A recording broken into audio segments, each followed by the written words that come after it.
Okay, great. Thank you everyone for joining us this morning to the panel, Freedom, Security, and Human Rights, Then and Now.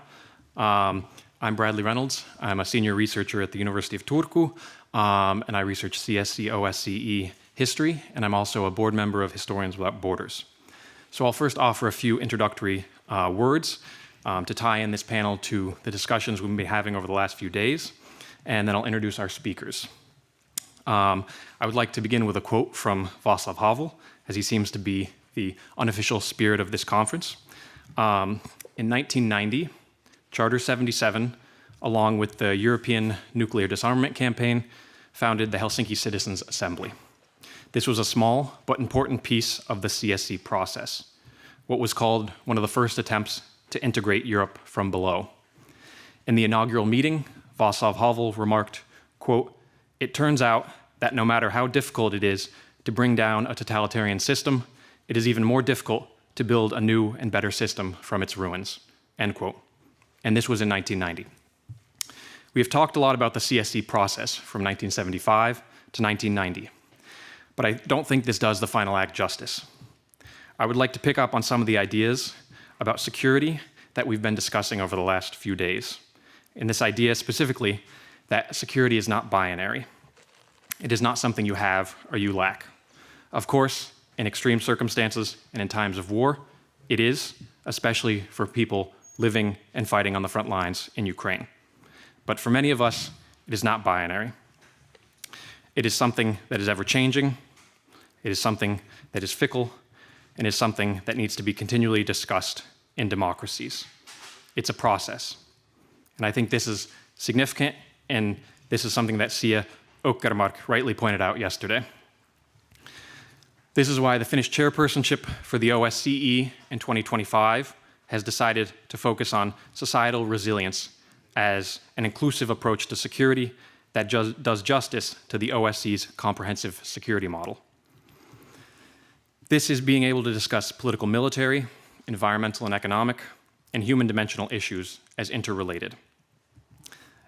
At the core of this idea of comprehensive security, as well as this panel, is a question of who is responsible for providing and defining security in democratic societies. I think this ties back well to Havel's open letter to Dr. Husak that Martin Palos presented in the opening panel. One of the aspirations of the long development of human rights and democracy, as I see it, was to give citizens more say in how their societies were structured, so that a politics of fear would not define the everyday, as Havel outlined. Therefore, this history of human rights activism, in my opinion, is incomplete if we end in 1990. The state of many European societies today, and the internal struggles that we have, and debates over rule of law, freedom of the press, and open civic space, are all things that need to be continually addressed. In the words of UK Prime Minister Ted Heath, the objective of broadening the definition of security in 1975 was to, quote, "create a better life for people," end quote. This can mean different things to different groups, but being able to discuss these issues broadly, based on the agreements of fundamental principles outlined by the CSCE and OSCE, offers a roadmap that is still being built and implemented today. I think our panel will offer a nice discussion on the different perceptions and actors that have participated in defining security and human rights across time and space. So, I will go down the panel now and introduce our speakers, and then we will have introductory remarks. So, to my right, we have András Mink, who is currently at the Blinken Open Society Archives in Budapest, Hungary. Previously, András worked as the program director at the Hungarian Helsinki Committee and as a journalist for the samizdat publication Bezsiló, later becoming the editor-in-chief in the early 2000s. He has written widely on the history of communism, human rights, and the Helsinki movement. Next, we have Dr. Hermann Wentker, who is a professor of modern history at the University of Potsdam and former head of the Berlin department of the Leipzig Institute of Contemporary History. He has published widely on the history of Eastern Germany, the Conference of Security and Cooperation in Europe, and the end of the Cold War and German-Soviet relations. Then we have Maria Axinte, who is the founder of Pristine Prison Memorial Foundation and of the Museum of Communism for Children in Romania. She is a museologist and since 2011 has been developing and coordinating educational programs for the young public looking at Romania's communist past. Her recent curated exhibitions include Silent Witnesses, Artifacts for the Communist Prisons, and Resistance of Communism for Children. Then we have Douglas Wake, former US Foreign Service officer, who has also been a senior OSCE official in Belgrade, Warsaw, and Vienna. Doug has also headed numerous ODIHR election observation missions, ranging from Uzbekistan to Greece, Hungary, and Armenia, among others. Doug has also taught at the US Army War College and Columbia University. And finally, last but not least, we have Agnieszka Kosowicz, who is a founder of the Polish Migration Forum Foundation. She is also the co-chair of the Migration Consortium, which makes up 9 organizations working on migration issues, which include the Polish Helsinki Foundation for Human Rights and Amnesty International, among others. Agnieszka has also written widely on migration and refugee issues.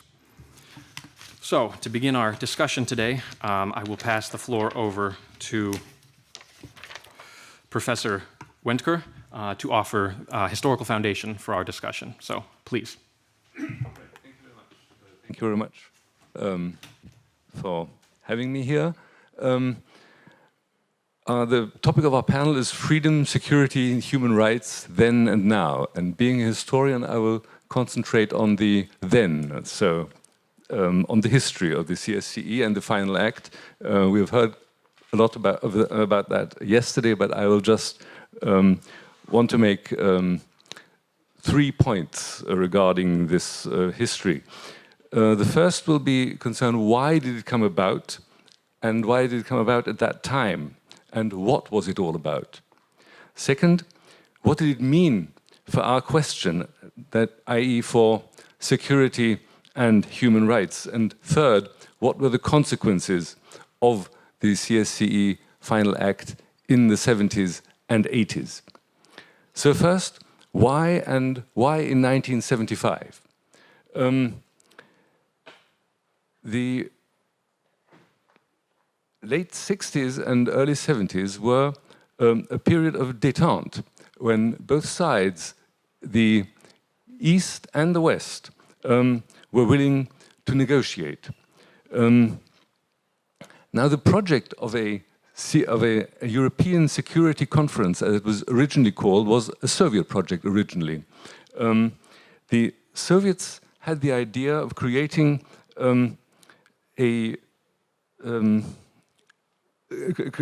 creating a Europe without the United States, just a system of collective security, as they called it. Of course, in the 50s and 60s, the Western states were not prepared to accept that. So they didn't make any progress. It was only until the end of the 1960s that this view of the Soviet side was changed because of several things, especially because of the Chinese threat which they were experiencing, and because of their demand for Western technology. And in this, at this point of the time, they accepted that NATO was a fact, that the US would remain in Europe, and under these conditions, the Western states accepted the Soviet offer, and Finland, Helsinki, offered to be the place where it should take place, this conference. Now, what were the aims of the different sides? The Soviet Union, their aim was to get a guarantee of the territorial status quo in Europe. Being threatened from the East, they wanted to make sure that the West was secure. And the aims of the Western states were of course, to uphold détente with the Soviet Union, to reduce the threat of war, and it was I would say it was a secondary aim. They put human rights into their issue. The role of the neutrals, who also participated, were mainly, of course, they had their own interests, but the role of the neutrals was quite a lot about mediating between the Western and the Eastern Bloc. So after 2 years of hard negotiating from 1973 to 1975, the Final Act could be signed, and the Final Act was a compromise. The Soviet Union got the recognition of the status quo in Europe, but they had to concede that frontiers could be changed peacefully. The Soviet Union also got Basket II, which meant especially economic exchange and technological exchange. What did the West get? The West got recognition of human rights as a principle in the international relations and of a humanitarian dimension of the international relations, which meant an intensification of human contacts between people, which meant the right to leave their country, and so on. This was the so-called Basket III. The Final Act, which was signed, was not a treaty under international law, but it was a political declaration of will. And it gained its relevance by the signature of the heads of state and government who were present in Helsinki. And this became very important. And the last, and which was important then, which is still important now, that the CSCE was not finished with the Helsinki Act, but it continued because it had a so-called fourth basket, which stated that the process would go on with expert meetings and follow-up meetings. And there were, until 1990, there were 3 follow-up meetings, one in Belgrade, 1977, one in Madrid, 1980 to 1983, and one in Vienna from 1986 to 1989. So that's what I would say to the first point. Now more briefly to the second point. In what way was this important for security? It was security because it was a guarantee, largely a guarantee of borders. The borders remained fixed and they could only be changed by peaceful means. That was what they had, the states had agreed upon. That, of course, guaranteed security up to a certain extent. And the second, it was also important for human rights, the freedom part of our panel, especially in Eastern Europe, because the Final Act had to be printed in, had to be made known to everyone. It was printed in all the newspapers of the Eastern Bloc too, and in the West, of course, too. And the CSCE became a reference point for many people, especially for so-called human rights activists, Helsinki groups, which formed afterwards, and for people wanting to leave their country. That was especially the case with East German citizens who wanted to leave the GDR. So that was the important thing of the Helsinki Act in 1975. Now, point 3, quite briefly, what were the consequences? Because of the follow-up meetings, the CSCE process sort of still remained, and it always caught attention, especially of people in Eastern Europe. And in these meetings, the Western country especially asked if the Eastern Bloc states had stuck to the to what they had signed up, yeah, if they had stuck to guaranteeing human rights, for example, and that encouraged the Helsinki groups and people wanting to leave their country to get on with their process. And this held this held the thing alive. The CSCE process was also important for international European politics, because, as you might know, in 1979, the period of détente collapsed. We call the time the Second Cold War, with the Soviet invasion of Afghanistan in 1979, the NATO dual-track decision. So there was the danger that East and West would not talk to each other again. The CSCE provided a forum, an East-West forum, which stayed alive in spite of this division. So that was important also during this period. And in the end, the ESCE process helped to create favorable conditions for the revolutions of 1989, 90, and in East Middle Europe and Eastern Europe, and of course for the reunification of Germany. Thank you very much. All right. Thank you for this broad overview, Professor. Now, I think this tails nicely into András. Mink will now talk about participating in the process, I believe, in a bit more. So, please.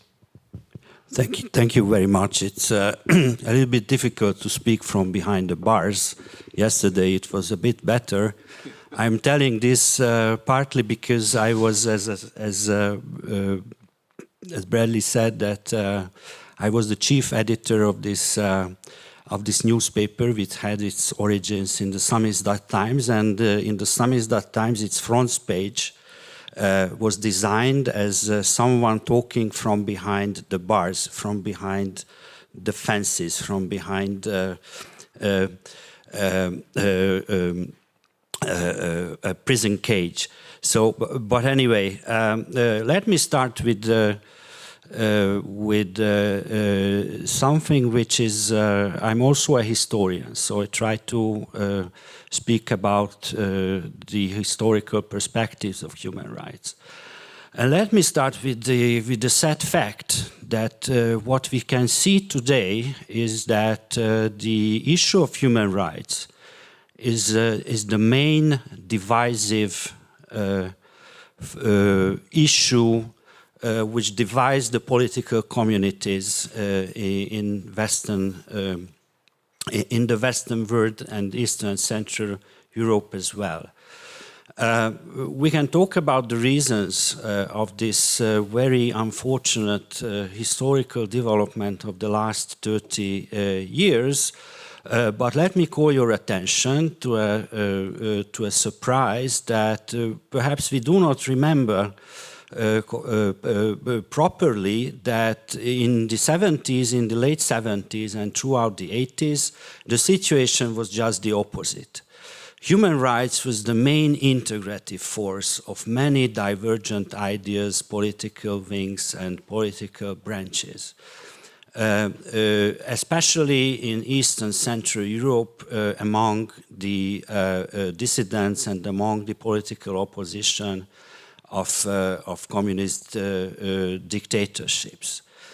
Perhaps it sounds strange, but it could embrace and unify very different political ideas, representatives of completely opposite political ambitions and worldviews and ideas, from the radical left to the conservative right.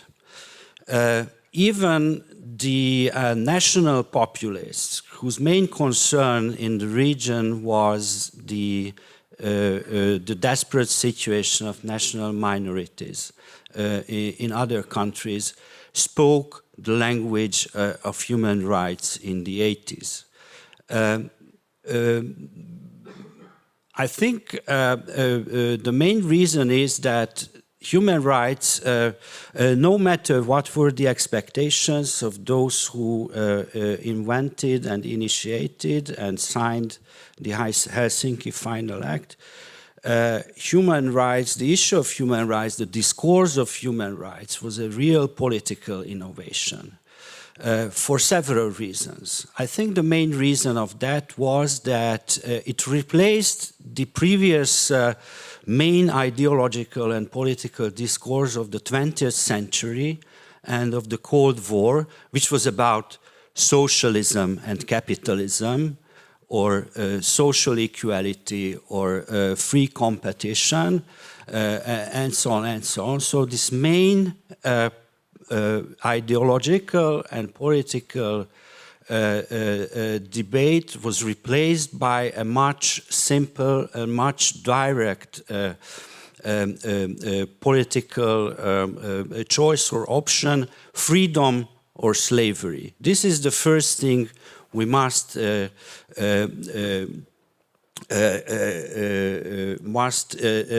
deal with. The second thing, that in this way the human rights discourse somehow put aside the problems of economic and social systems and institutions and replaced the discourse to another field. Yesterday, Michael Morgan talked about a very important keyword of this historical process and development: legitimacy. Both sides struggled with problems of legitimacy. Let me introduce another keyword for this occasion, and this is justification. Somehow the social order, the social relationships, and the treatment of the citizens and the subjects of several states shall be justified. Human rights is not a legal claim, as Martin Palos said yesterday, but it is a moral claim. Human rights exist even if the positive law does not acknowledge or codify their existence. So it is a moral issue, and this moral issue is about justification. And this is the element which somehow hit the core of communist dictatorships, because they, from then on, they lost the ways how to argue, how to justify the existence of the exclusion and repression, the exclusion of their subjects from political power, and the political repression and dictatorial ways of governing their citizens. And this is, I think, a key element of that story. The other key element, I think, beyond this justification problem, was that the human rights discourse, on the one hand, shaped Western democracies as well, and we don't speak too much about that, but of course it shaped fundamentally not only the relationship of the power holders and their subjects in communist dictatorships, but they shaped the human rights ideas, shaped the East Central European dissidents and opposition as well. As you may know, and it changed it. As you may know, traditional anti-communism in the region was very much, extreme rightist, anti-Semite, authoritarian, autocratic, was not only hostile towards so-called communist or Bolshevik ideas, but it was also hostile to the Western democratic values, the Western parliamentarism, the Western liberal ideas. They treated, the Romanian or the Hungarian or the Polish interwar political regimes and the mainstream political ideas refused the Western democratic and liberal ideas. And this was a problem after the Second World War. Which sort of anti-communism shall we support in Eastern Central Europe? That was an obvious question for Western leaders. But the human rights discourse completely changed this, as it was democratic, it was fighting for national independence, but it was not nationalist. It was not irredentist. It did not refer to historical claims, for example, in territorial debates. It did not raise the risk of irredentism, and this is very important for security reasons, that the West, while at the moment they identified themselves, the Western public and the Western government, with the anti-communist dissidents in Eastern Central Europe, from that moment on, they did not feel that they had to somehow import these national tensions, national conflicts, and these mutual national grievances into their own house. By adopting and supporting East Central European anti-communist movements, they don't have this kind of security risk. And I think this contributed a lot to this very successful and strange cooperation, which somehow started to come into being throughout the 80s between Eastern Central European dissident movements and the Western public and the Western states. Thank you very much.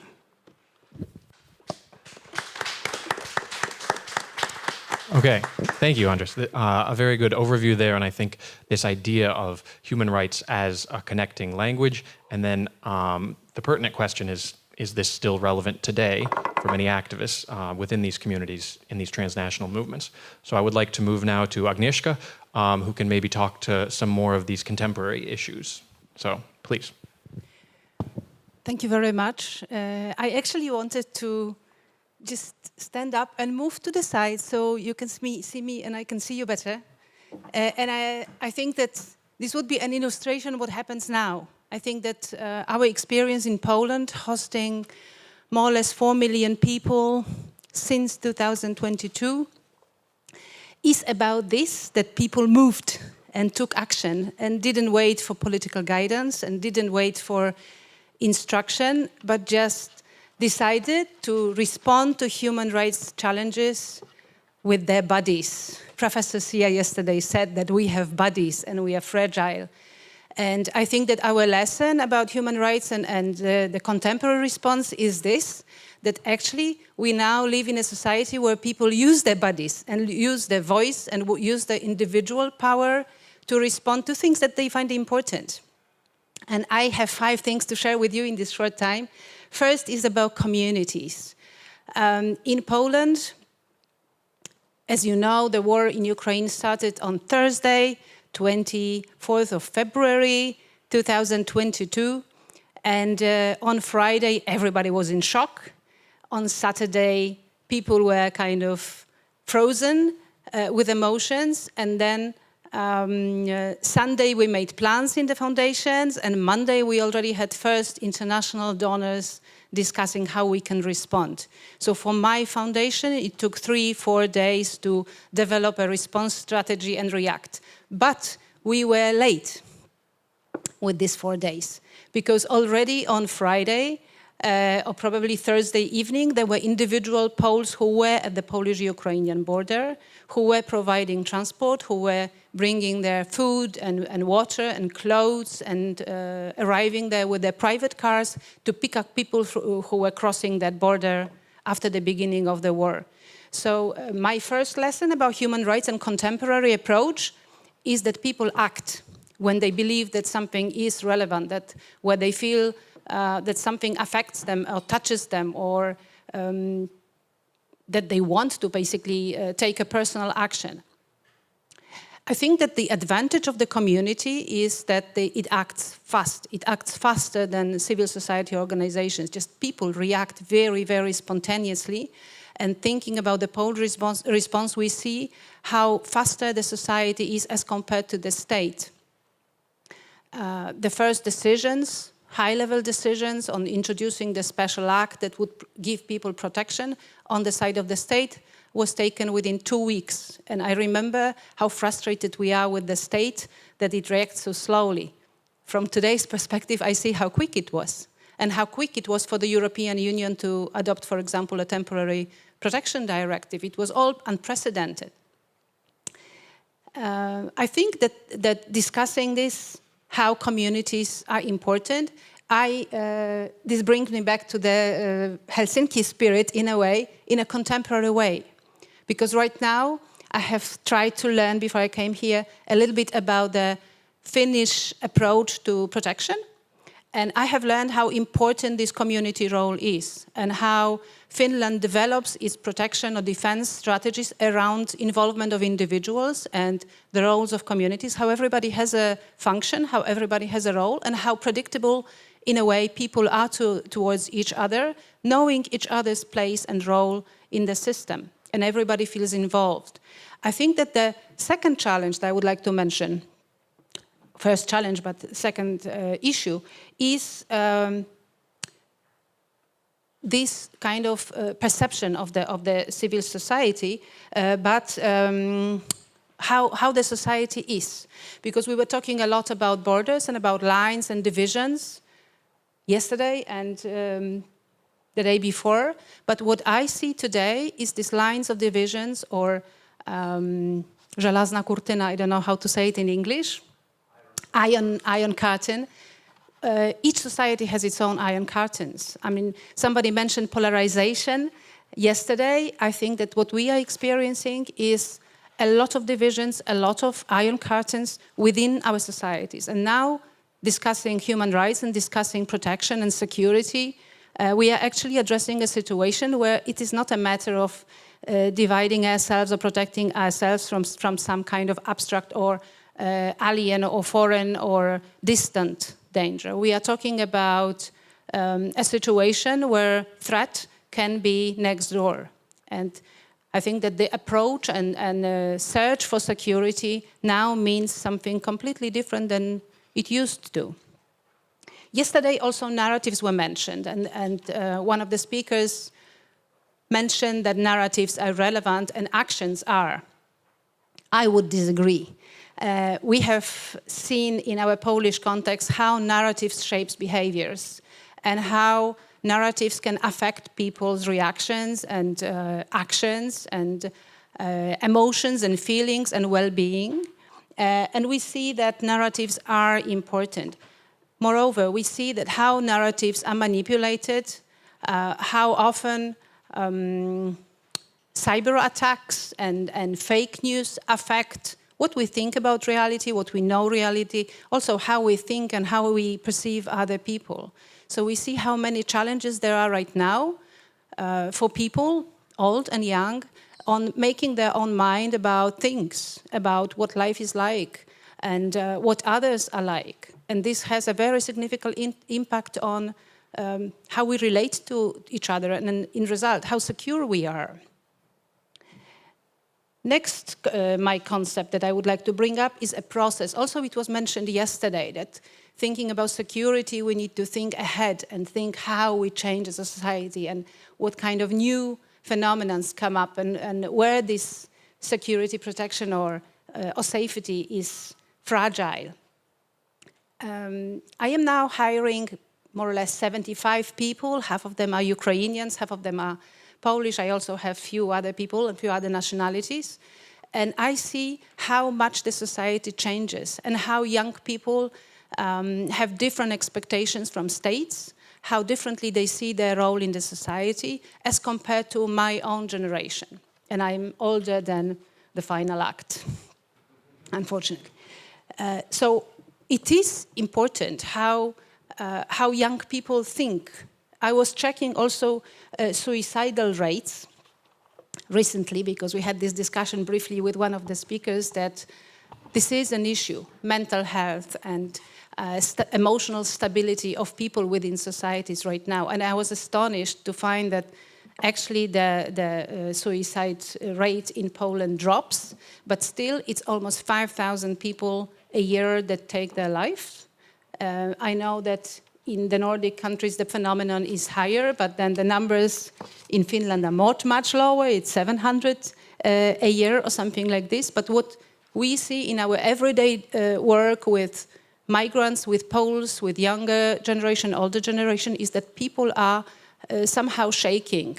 Our emotional state as a society is not stable. It's not secure. Everybody feels moved. Fear was mentioned here, and this kind of playing on emotions and fears right now is very strong, and it affects how people live or how people build their relationships.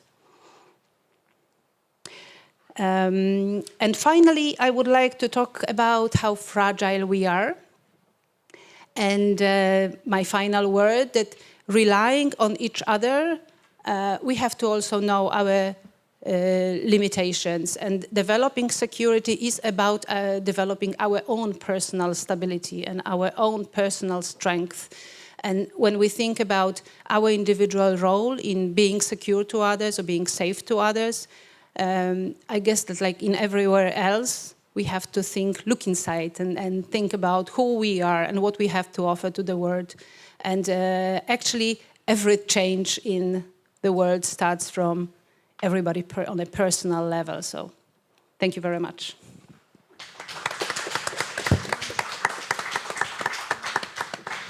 Thank you very much, Agnieszka. I think this was a very good kind of juxtaposition to see the changes that we're thinking about and discussing, and also the perspective to the future. So to follow up on this, I'd like to welcome Maria now, who works with museums, memory, youth, and kind of thinking about some of these ideas as well as how do we remember some of these aspects that we've been talking about here. Thank you. Thank you.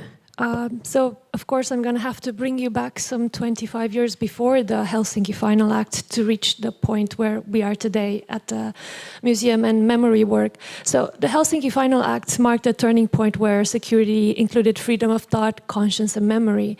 But the situation in Romania at the end of the 40s were very different.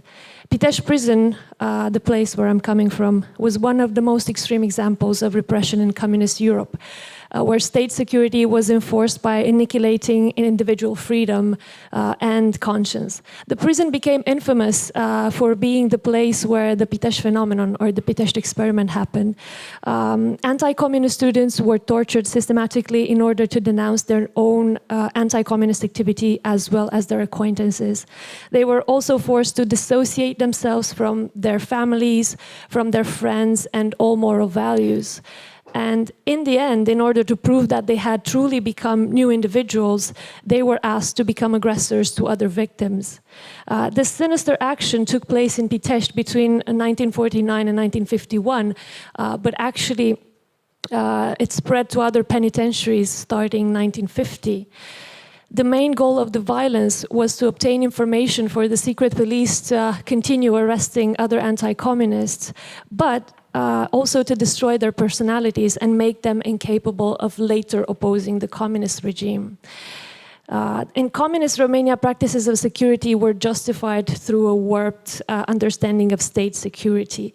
In reality, the secret police called Securitate, which can be translated as security, was protecting the state, not the people, as its full name suggested. In fact, Securitate was tasked with annihilating all attempt to contest the regime and was also called the Iron Fist of the Communist Party. So, state-imposed security, of course, often came at the direct cost of human rights and freedom of expression. And the Helsinki Final Act challenged this logic by introducing a comprehensive human-centered idea of security, but its consequences were not so much felt in Romania. In fact, communist authorities used, and we talked about it yesterday, the non-intervention clause to actually protect itself against all contestants of the regime from outside. Though the physical repression continued at lower intensity during Ceausescu's regime after '65, human rights were still consistently violated in Romania. Moreover, even after 1975 and the Helsinki Final Act, the level of control by the secret police and the obsession of the regime concerning possible actions that may harm the state apparatus were not declining. Those scars, we had some notable human rights movements in Romania after 1975. And of course, inspired by the Charter 77, we had the Paul Goma movement. A lot of people joined throughout the years this movement, and it was very well known in the West. Paul Goma was actually arrested later on and released at the pressure of Romanians abroad and the democratic countries. We had a very big revolt of miners at the Jiu Valley in Romania in 1977. More than 30,000 people participated, but still some of the important leaders, some thousands of people were forcibly displaced, and they were continuously controlled by the secret police afterwards. Also, a notable one, the revolt of workers, but also citizens from Brasov city in 1987. Of course, these people were arrested. So many of them were convicted, forcibly displaced. Again, the secret police used a lot of violence in the investigations, and this reminded us of the methods used by the secret police in the 50s at the height of the repression. But most reactions from the Romanian society came from very courageous individual voices, not from groups, actually. It was very difficult for groups to act in Romania because the secret police was totally controlling the society. We had voices of, for example, survivor of Pitesti phenomenon, Father Gheorghe Calciu, who later on again was arrested, and he was released at the pressure of the US president. And we have also Gabriel Andrescu. He's going to speak today at one of the panels later on at the international conference.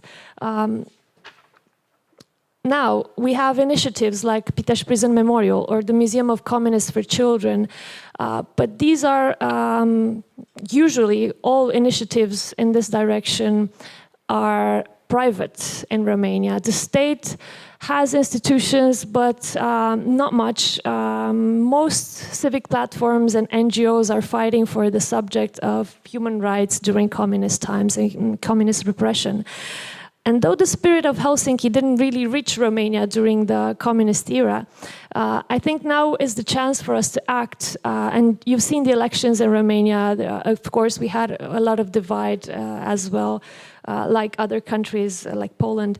But I think it's, for the first time, we might be inclined to take on the offer of transnational cooperation on human rights and start digging deeper at what happened during communism, because the young generation is more willing to look through what happened during communist era and take action, because now they understand that their role is important in the society, and they're starting to wake up to what it means to be a young citizen in Romania. And I think people 18 to 24 are the most willing to actually get involved and take on the challenges, but also learn from the past and maybe take on the Helsinki spirit.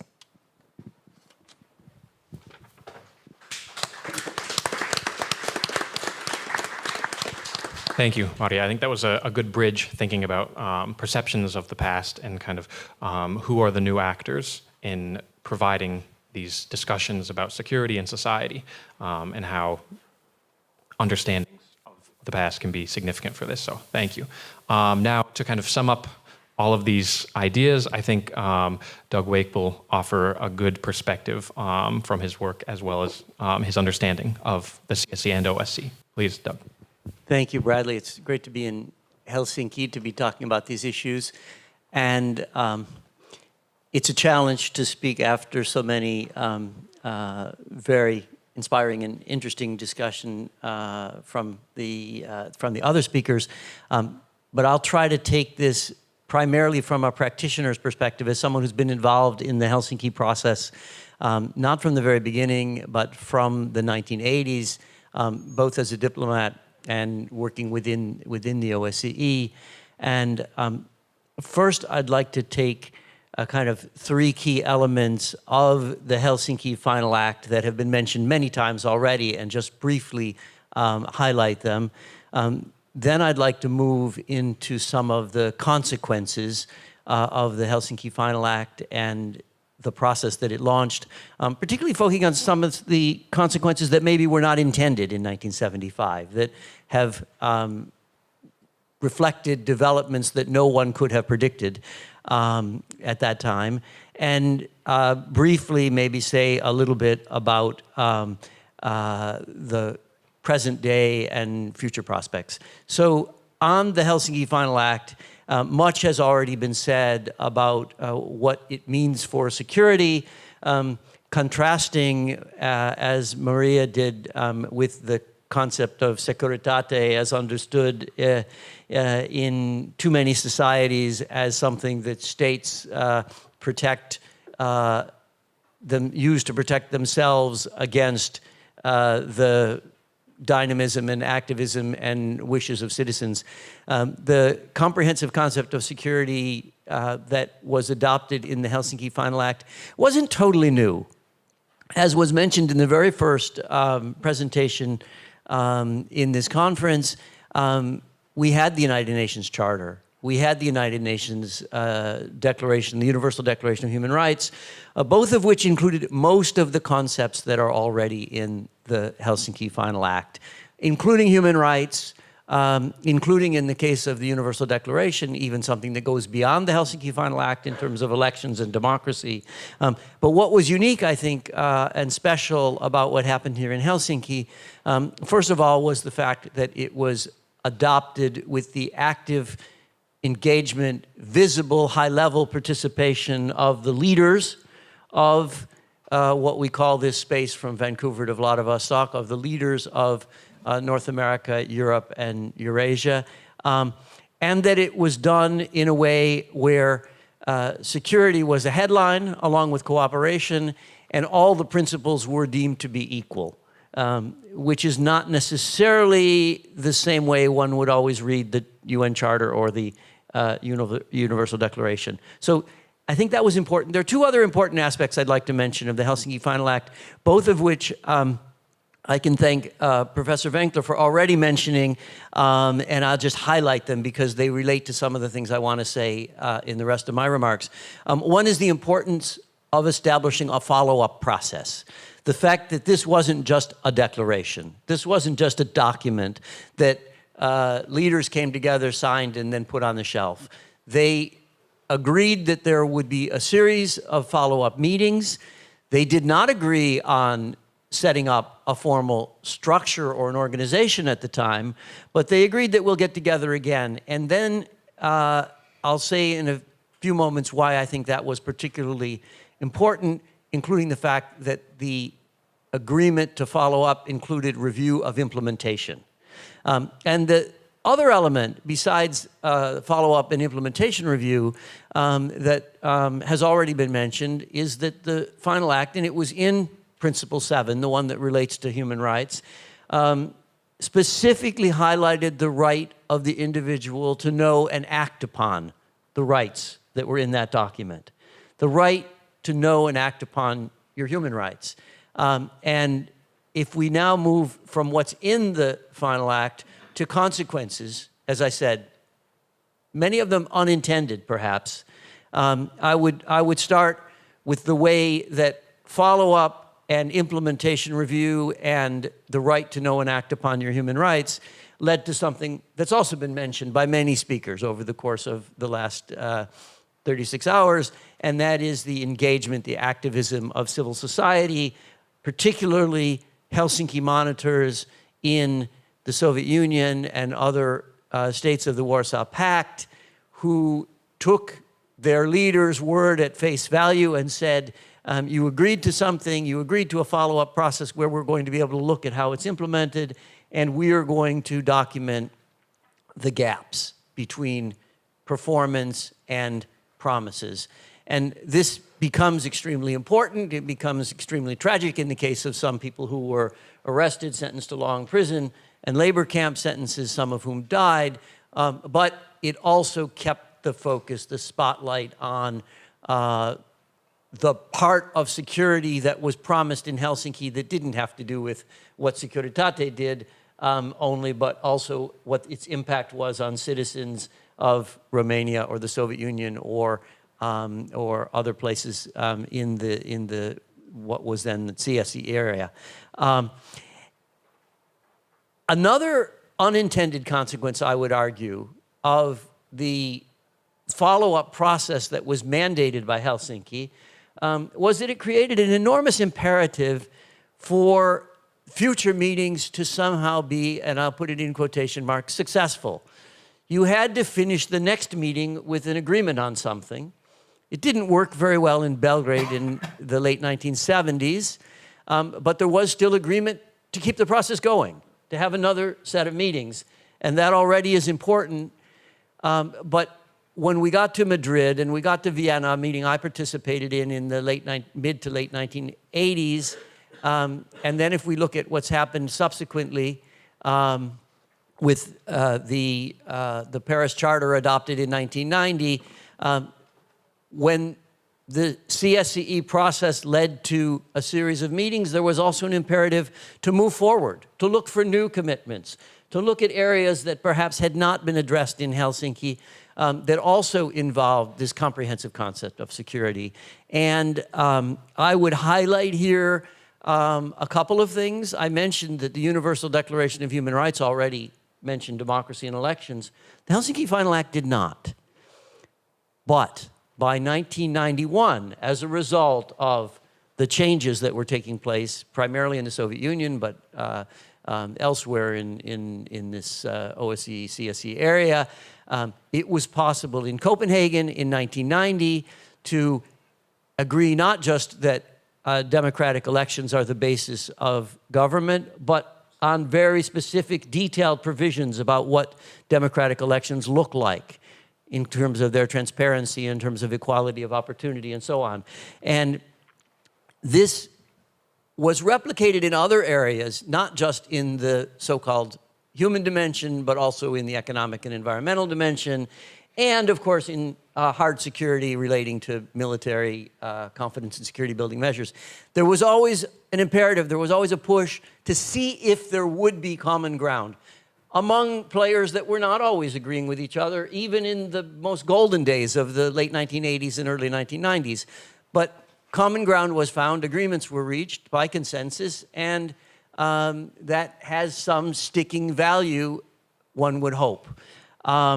The last thing that was probably not intended in Helsinki that I would highlight that dramatically changed the picture for many people, personally for me, in terms of the OSCE area, I would say for many, is that what had been a process, which had been a series of meetings, opened up the opportunity to set up actual structures, to eventually create an OSCE, not a CSCE, an organization for security and cooperation in Europe.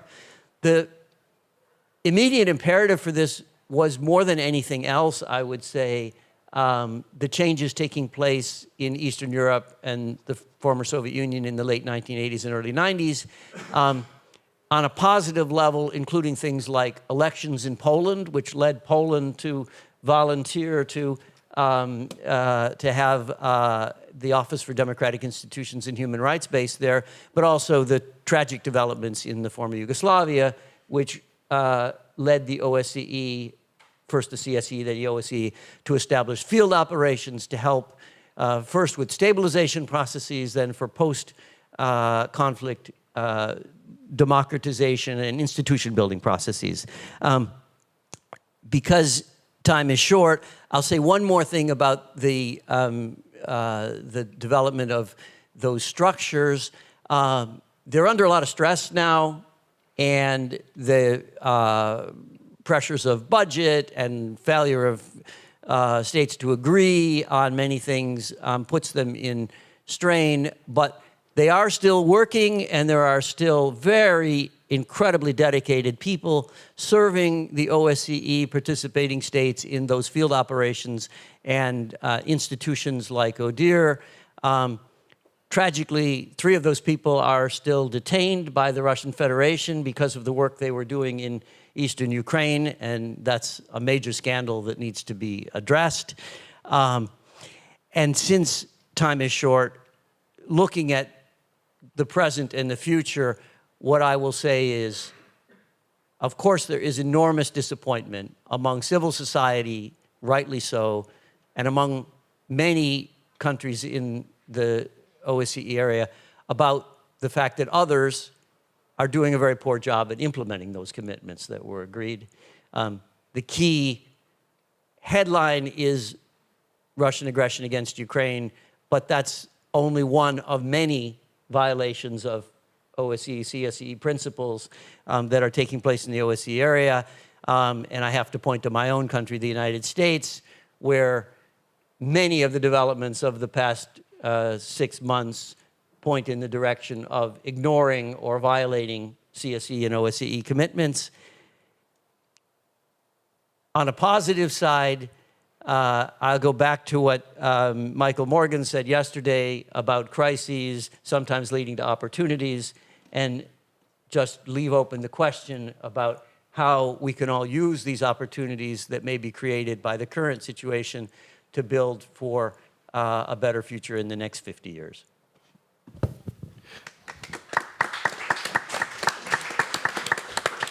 Great. Thank you, Doug. I think that does a very good job summing up. And this idea, too, that it's a process and the OSCE still exists based on this foundation of states coming together and including now civil society to discuss what are these issues of security. I think I at least know for the Finnish chairpersonship, the issues of environment and cybersecurity have been two new issues that we're not necessarily discussing because we're focusing on the history a lot and that are issues that are more pressing for contemporary societies with regard to security and human rights. So we will now open the floor for questions, but while people think of their questions, I'll ask one question to the panel, and then we will take questions from the audience.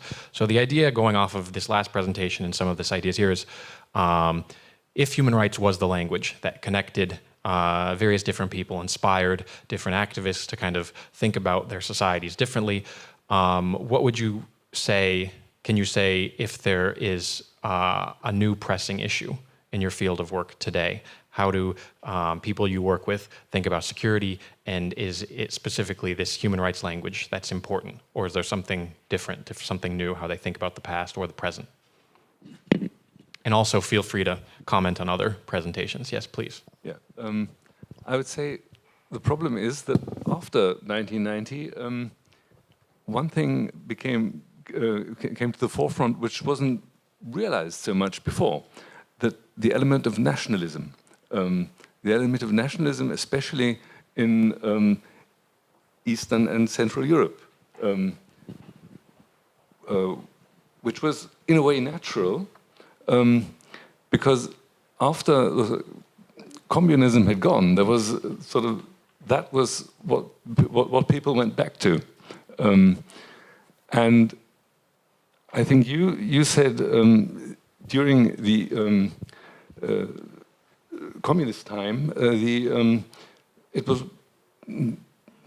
these contrasts were got over by this human rights discourse. I didn't say it was got over. Well, temporarily. Temporarily, that's right. It was lifted. Yes, but after the communist domination had gone, these conflicts were free to break out. I think that's a main source of the problem nowadays. You have a response? I agree. So just to avoid misunderstanding, I did not say that human rights discourse solved all of these problems. And when I said that it was an integrating idea, it started to fall apart very early after the political transitions. It turned out that not everybody shared the same values, and I might illustrate it with the story of the Hungarian Helsinki Committee itself after the political transitions, but I don't want to go into these details. It fell apart in the first years, and it had to be reestablished after a few years of the regime change in 1994. By some former participants who were involved in the original Hungarian Helsinki Committee. But anyway, what I wanted to add still, that it was a security issue in the 80s. As I said, the West did not want to import national tensions and conflicts by supporting anti-communist resistance. And this dominance of human rights discourse among East Central European dissidents, including nationalists and populists, who used the same language in those days, somehow convinced the West that there is no risk anymore because the democratic dedication cannot be questioned anymore. And the region or the opposition, as Michael Morgan said, that the Helsinki Final Act somehow set forth the future model for post-communist times. That was the vision, and that was partly true for a time being in those days. Let me just refer to what Douglas said about the Yugoslav conflict. What we could see that in countries where the human rights discourse was a dominant and prevailing discourse of the opposition, in Poland, in Czechoslovakia, in Hungary, and in a lesser part even in Romania, the political transition was much smoother and did not lead to ethnic conflicts and civil wars, as it did in the case of Yugoslavia or in the case of many post-Soviet countries. It's again, I think, another evidence that human rights discourse and security is very closely attached to each other. And my final comment to this original question would be that we must not forget the lesson of George Kennan and his long telegram, that the internal political structure, the internal political institutions, and the domestic political ideas which justify a certain political authoritarianism, or these have a determining force from the actor's behavior or international field. And that's how he found the sources of Soviet conduct. That we cannot treat the Soviet Union as a normal great power because its internal structure and internal ideology predetermines the system to be expansive and aggressive in the outside world. And in a certain sense, that's what we can see in Putin's Russia. In many respects, it's a sort of continuation with under other banners and under other ideological slogans, but still a denial, hostility against democratic institutions, against human rights, against deeply anti-Western political ideology, and the consciousness of a kind of moral mission and moral superiority over the other parts of the world. And this composition is a very dangerous one. Thank you, András. Any other comments from the panel? Maria, would you like to go first? Yeah, so I wanted to talk about the situation, for example, with the young people in Romania, because we work with younger people below 35. So in Romania, the concept of security was completely redefined during the communist era, and we can see in Pitesti experiment that it was very violently done so. So it's not easy for a society, I guess, to recover from this redefinition of security. Of course, for the younger generation, just like in the spirit of Helsinki and the consequences in Romania after 75, for a lot of young people today, security also means the freedom to move around and look for this security elsewhere. In Romania, the discussion on the war in Ukraine didn't really reach the large number of the public during the elections and the campaign. So I wouldn't say it's such an important subject, even though it affects our security. But we get this a lot at the museum. People are impressed and are emotional when they learn about what it means when everything you have, everything you are is attacked. Your personal identity, because there was a discussion earlier about identity, everything was clearly targeted by the communists in Pitesti prison and in the country overall. So a lot of the young people take from the example of the victims of Pitesti experiment, for example, and they learn from this experience. And actually, they also repair the situation. We have a lot of examples and workshops where young people are encouraged to write a letter to the family of a former political prisoner from Pitesti. Usually families would write a lot of letters to the Ministry of Internal Affairs, and they would receive this very short and dry answer. Your son is in a prison in Romania and executing his punishment somewhere. So they wouldn't know where to send packages with food or how to contact the person. They didn't even know if he was still alive. And in some cases, the Ministry of Internal Affairs sent this reply, but the person was already dead. So now young people write letters, and they are so much involved in writing with empathy. And I think this is the key for the society today. So they're trying to make this reparation, and they're going through this healing process, and it's still ongoing in Romania. And I think it will still take a long time, but then we also don't have time because of the situation at our borders, actually. So I think the security today, it's still not very clear for the Romanian society. And maybe we need to fasten our pace and get to understand what security means so that we can protect it and have it. Great, thank you. Doug, should we go down the line? Almost a one-word answer to your question about what needs to be looked at more in the future, and that's technology and security.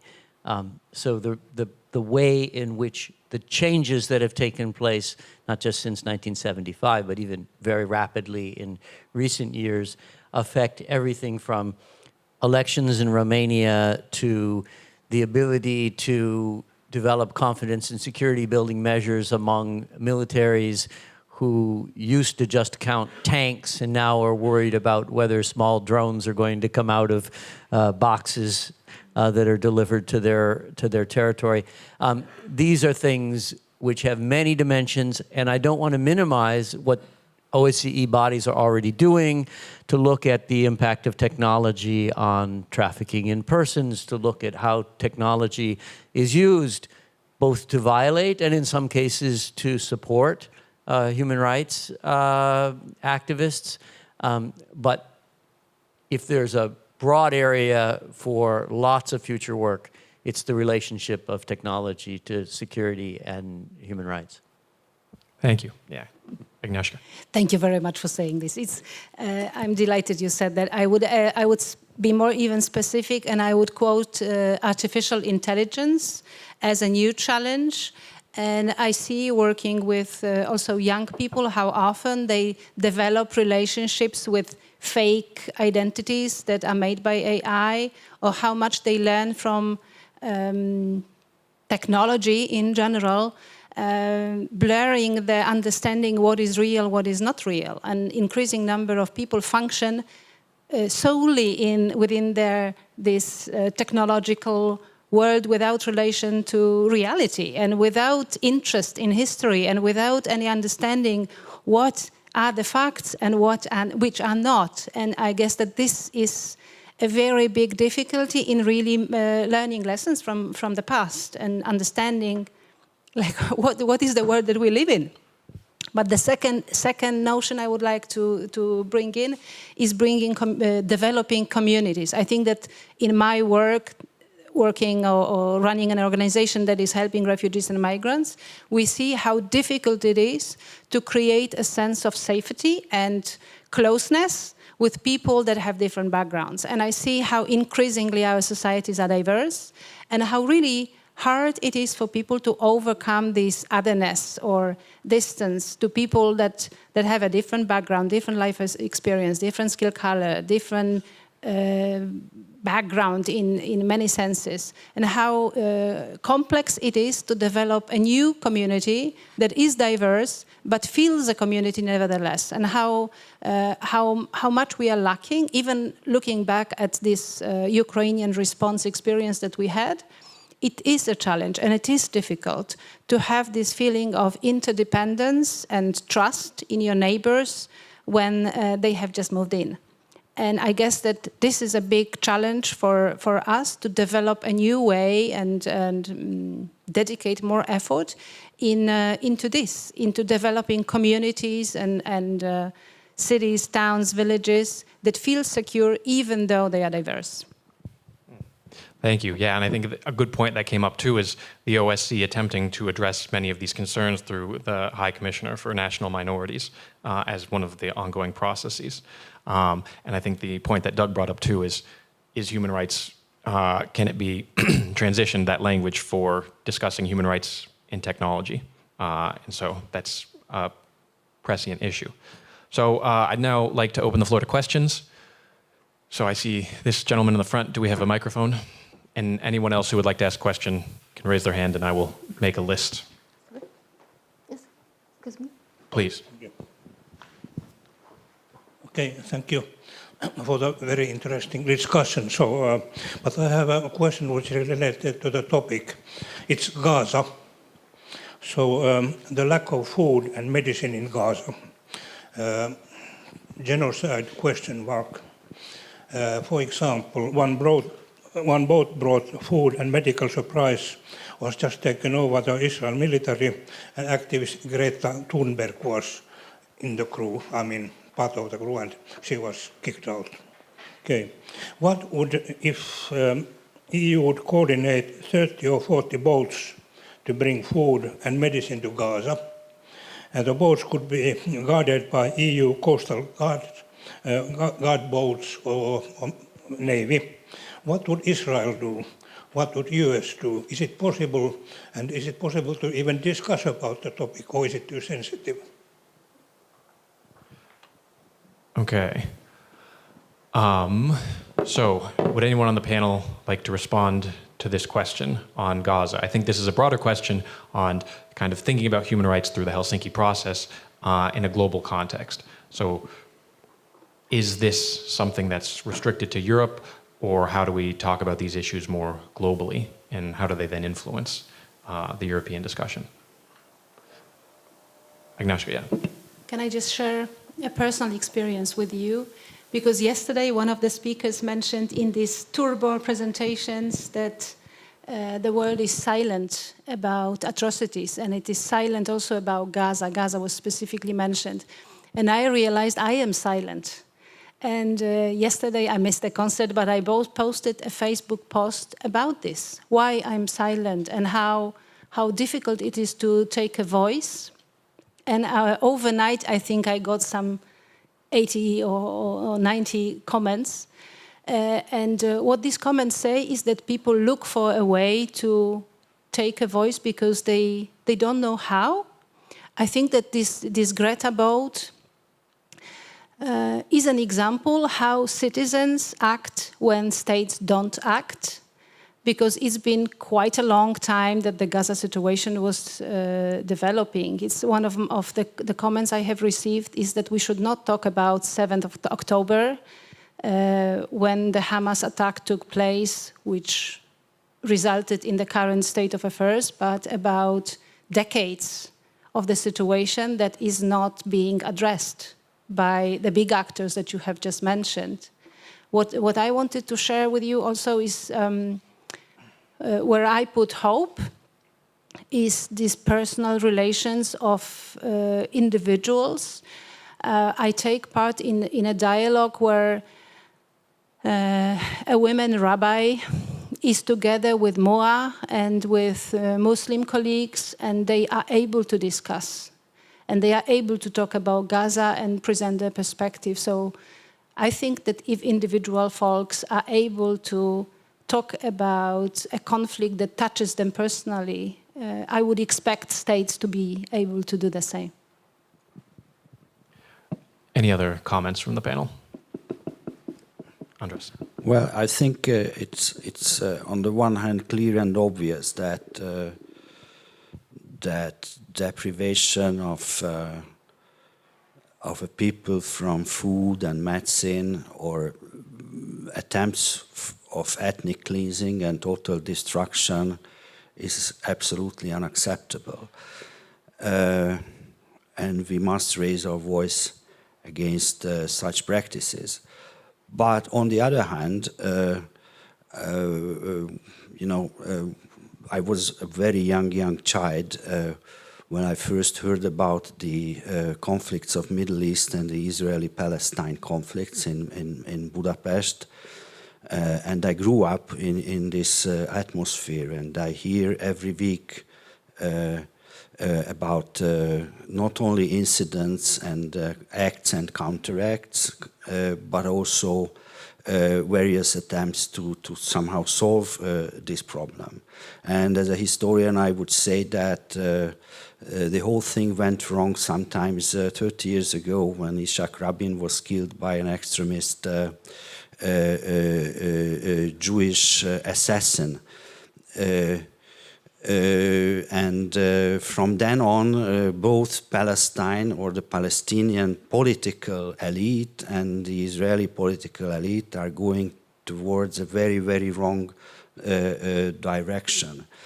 And the third thing, it is very hard to negotiate and come into terms with an adversary or with an enemy who is willing to sacrifice everything, even the well-being of their own people, for fanatic, ideological, religious, or whatever reasons, and fundamental hatred within their political, character. And this is so. It is very difficult to make a deal with it. With such an enemy or such an adversary, so I don't see any quick solution for the problem. Of course, the delivery of foods and medicines should be done in this or that way. Still, yesterday we heard that the final act took place 5 years after Czechoslovakia. So I think that even in the most hopeless situation, there's always some possibility and some future. Go ahead. I don't want to address this issue, but if there aren't any other questions from the audience, I would like to make a short statement on OSCE, which you addressed. Isn't it curious that during the Cold War, and especially at the end of the Cold War, it was the high time of CSCE. They were really sort of making progress. And after the Cold War, when one thought everything would work out in sort of the Western way, and OSCE was established as an institution, especially to also to maintain peace. At the first moment when it came to the crunch in Yugoslavia, OSCE failed. I mean, it had no power to sort of bring back peace. So I'm a bit curious, and now sort of OSCE has popped up again during the Ukrainian war because of the observers who are, especially the Ukrainian war starting from 2014 to 22, where sort of there were OSCE observers who looked if the armistice was kept or not. That was fair enough, but all in all, what is OSCE? What is the function of OSCE nowadays if it fails in this large issue of maintaining peace? I have responses, but I think Doug looks like he has some comments as well. I'll comment as it seemed that the questions might partly have been addressed to me. as someone who's been inside the organization quite a bit. But I'm also interested in Bradley's perspective, particularly because I think part of the answer requires not just a practitioner, but an academic analysis of what multilateral organizations can do and what they can't do. And I think that the root of the answer to your question is that multilateral organizations can do what the states that created them will allow them to do. Under different modalities, different circumstances, whether it's a majority vote or it's a vote with a veto, or in the case of the OSCE, only things that have been agreed by consensus. So my positive notes about the OSCE would relate in particular to things where consensus has already been reached, often in better times, like establishing effective election observation technology, methodology, and commitments to invite those election observers to appear on the ground, like working collaboratively to address evils like trafficking in persons or create positive avenues for things like more economic connectivity in Central Asia. And when the participating states are deeply divided as states, it becomes much more difficult. So what was possible in 2014 after the outbreak of the initial war and the so-called annexation of Crimea was a certain set of modalities for observers, unarmed, without power to stop an aggressive force that decided it was going to, again, use military power. And that's kind of the way that I see not just OSCE, but multilateral organizations still in 2025 as tools of states that reflect Westphalian 17th century models. Yes, with involvement of civil society. Yes, with greater involvement of other non-governmental forces like businesses, but ultimately only when states can use those tools effectively because they agree on some modicum of common ground. Yeah, thanks. Anybody else want to comment on this? I just wanted to say that when the question came, there was genocide question mark. Of course, I think we should erase the question mark, and I think there's no more discussion on if it's a genocide or not, because it is. But then the question is, what can we do about it? And it's not the only place in the world it's happening, and then we can expand it to so many other places where these things are happening. So yeah, I would just say that maybe we should start by recognizing what is happening there first. Thank you very much for this comment. I also wanted to mention the financial dimension of international organizations, because we are just freshly after experience of the American administration dismantling the humanitarian system. And the cuts that were made from day to day really left in weakness and in limbo a lot of international actors and international organizations. And I guess that this is very concerning how the situation actually developed, because if US was funding half of the humanitarian global budget, withdrawal of one actor really makes or leaves a gap that cannot be filled. And now I think that the new challenge right now, thinking about human rights from that perspective of humanitarian aid, we are in a crisis, and a lot of people are suffering, and withdrawal of US funding leaves really millions of people with no food and with no protection, with no medicine and other essential supports. I think that searching for some new format of international organizations that are more balanced in terms of resources also is a contemporary challenge. Yeah, I think this is a very good point that Doug brought up as well, as specifically the 90s as a period of hope in multilateralism. And if we think about the Yugoslav case, we should also remember that the EU failed. And it was, so there was a larger discussion of how multilateralism could respond to these conflicts in Europe and around the world. And we should also remember, I think, that the OSCE was very valuable after the Dayton Accords for implementing a lot of the pieces of the peace agreement that NATO could not. So that's a larger piece as well, as when we think about these discussions about security and institutionalization, I don't know if necessarily any one institution can solve all of the problems. And so they all, in theory, should cooperate. But I think now, as we ended the conversation, we might be entering a new era where funding for human rights and democracy support internationally is declining. I think the EU has also said that they will decrease their support for democracy support abroad, and this is a larger trend. So thinking about this is how do we go about supporting these issues if there is less of this state, civil society, individual cooperation is, and I think this is, if anybody has any last points that they would like to wrap up from the panel. Yeah, so do we have any comments from the audience?